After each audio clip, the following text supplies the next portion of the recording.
There are three processes by which the Philippine Revolution is to be advanced. These include the building of the Communist Party of the Philippines,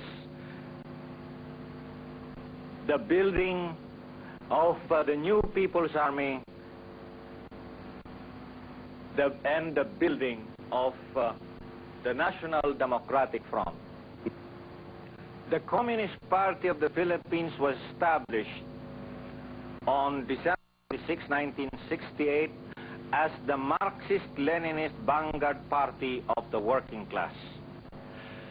This party is supposed to be the standard bearer of the working class, which is that class that is the most progressive, productive, and political force in the Philippines. It is true that a minority class, especially only the party which represents it, cannot win the Philippine Revolution all by itself.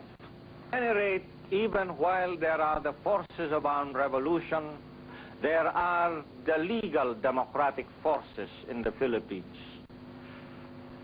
The biggest of these is Bagong Alyansang Makabayan, or Bayan in short. It has a membership of more than 2 million members in more than 1,000 member organizations. Its biggest